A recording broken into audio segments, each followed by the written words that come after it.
It was the late 1950s. Detroit was booming, and the car had become America's greatest symbol of freedom.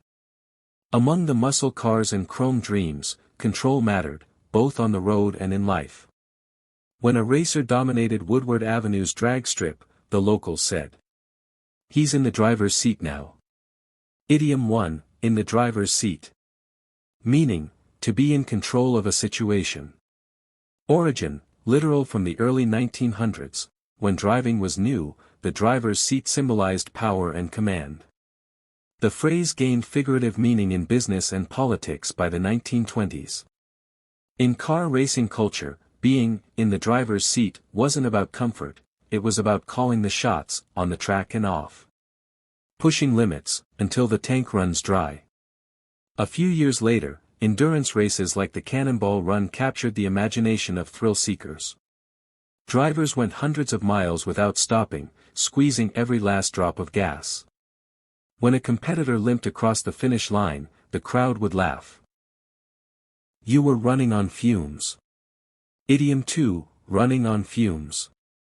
Meaning, operating with almost no resources or energy left. Origin, from cars running on the vapor left in the fuel system when the tank is empty. First appeared in American slang in the 1960s, later adopted in sports and everyday speech. By the late 60s, people started using it for humans too, a student cramming all night, a tired CEO after a 14-hour day. It started in racing, but it spoke to universal exhaustion. The betrayal, and a new phrase is born. The racing scene wasn't all camaraderie. One night, a desperate racer told the cops about his rivals to avoid a ticket.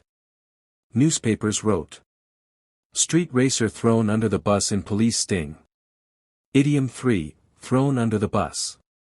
Meaning, to betray or sacrifice someone for personal advantage. Origin, emerged in the 1970s to 1980s, possibly from British slang for betrayal. While not tied to racing originally, its link to vehicles made it stick in car-loving cultures and journalism. By the 1980s, the phrase exploded in politics and business headlines, far from its gritty roots.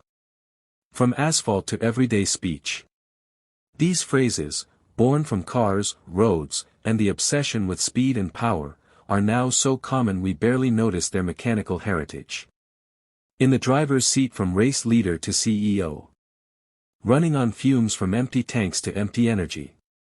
Thrown under the bus from streets to boardrooms. They started in a world of horsepower and risk, but today, they describe our lives, struggles, and betrayals. Like and subscribe for more fascinating automotive tales.